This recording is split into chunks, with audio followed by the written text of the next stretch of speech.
Hello,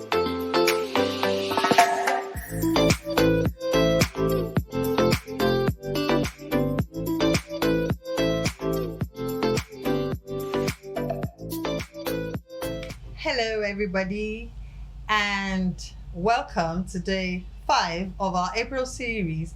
And we've been talking about financing small businesses. But before I start talking business as usual, let me just ask, are you going to church today? If you are, please say a prayer for my friend. Her name is Shade Adedoyin. She gave me this wonderful masculine looking native. Now, more than how, because the other person that has given me all the earrings I've won this month has to be remembered in your prayers. Her name, she's my friend too, her name is Bola Pola.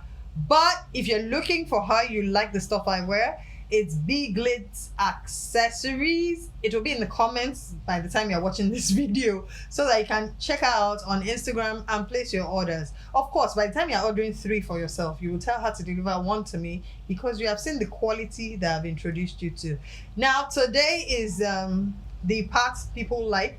I'm going to be talking about bank loans today. People like bank loans, yes. But by the time I finish analyzing it for you, I'm sure you start thinking of the fact that, hey, is this the wise way to access finance? That's why I'm going through many options so that you will pick which suits your business best and which you can actually cope with. So before I go to bank loans, something helped my own business. For a while, I was doing some interactive indigenous fashion, and I was basically connecting those who had fabrics to those who needed fabrics somewhere in the supply chain. And one thing that I enjoyed, one thing that helped me grow that business, one thing that took my business past the 1 million naira turnover point was this way of accessing finance. Now, it wasn't finance in terms of money. It was a credit facility by the supplier. Now, this arrangement for many people is called buy now, pay later. Funny enough, I also have a business relationship with someone who imports goods and then tells me, help me find off-takers for these goods, no problem. When they off-take and pay, you pay me. So you're just a middleman, you're just a connector. The same thing with the fabrics. I had someone who says, when you connect the end users with me, and they remit money to you, you take out whatever it is that's your commission or your expense for your business and you remit. Do you know that if you buy consistently and you are credible and trustworthy, the people who sell to you will be willing to give you goods on credit to pay later, as long as they know that when you say it is day, it is day. When you say it is night, it is night. It's a very, very easy, hassle-free way of growing your business by cultivating and growing your business relationships.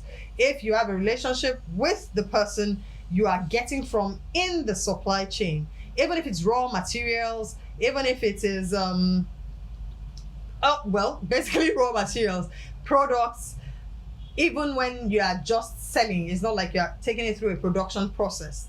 As long as it's not services, I don't think people should provide services to be paid later. But if we're talking raw materials or products that you are going to sell off as an wholesaler or even a retailer, you can enjoy credit facilities that would, quote and unquote, give you finance by giving you a delay period in payment. This is used so much in the oil and gas industry where they do back-to-back bank guarantees. When the off-taker pays me, I pay the person I got from. It works everywhere. That is actually something that is spinning the wheels of business in Nigeria. It's something you should think about and think of how to deploy it to grow your business. Now to the big elephant in the room of every business that wants to be financed, and that is bank loans. Well, with a bank loan, you need to be a legal corporate entity. Your business must be registered. You must have a clean credit history. Just in case you don't know, every time you owe money and you don't pay well to establishments, it's recorded somewhere. So when they do a credit history check on you, it will come out that you are a defaulter and then it will hamper your ability to access finance. Please note that they also conduct credit checks on other individual owners of the business. You know, if we're talking about a business name, it might be one person or two people, but we're talking about a company, a limited liability company, we might be looking at the directors or shareholders to find out the people that, the banks could lift up the veil of incorporation and say, the people driving this business, are they given to owing? If they are, they might be wary of advancing money to your business. Now, more than that, there are other things you need to consider when you are taking a loan from a bank. Another thing to consider is the purpose of the loan. The purpose of the loan, sometimes the bank might not require you to provide collateral because you are financing an asset, and that asset you are buying, which of course will be bought in the name of the bank for your business, is going to be the security. But in some instances, when you're not financing an asset, you'll be required to provide collateral. Now, if you're providing collateral, the collateral you're providing can be yours, it can belong to a third party. It depends on the arrangement, but the third party has to give its consent to use its collateral. Now, when you're providing collateral, please note that the bank is not actually looking to that collateral as the consideration for advancing your money. Many people feel they have a right to get money because they have a collateral that will cover the amount they are borrowing. No, the first consideration of any banker in lending you money is your ability to repay. So can you repay? Do you have financial records that show that you can handle the kind of money you're looking for? If it shows that you can handle the kind of money you're looking for, does your credit history show that you will repay that money as at when due? Please note that commercial banks have double-digit rates. We're looking at between 22 and 28%, sometimes 30, depending on how gullible the person taking the money is. Don't also forget that the return on investment that you'll be able to make on that money is not likely to be more than 30 to 35% per annum.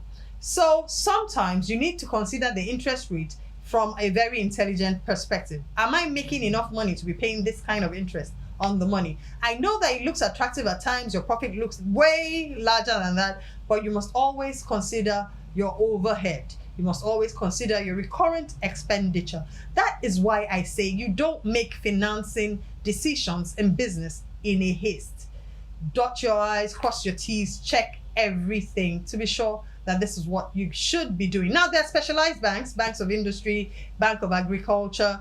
There are also other bodies that give funds to people. Even the CBN has specialized loans for women, for those in agriculture. All these loans are single digits, but you have to go through a commercial bank. Please don't forget, your credibility is always important. The fact that you have collateral is also important. Your collateral must be tidy, it must be clean, it must not be pledged to anybody else, and you must of course be sure that you have the consent of the owner of such property, preferably landed property for most banks.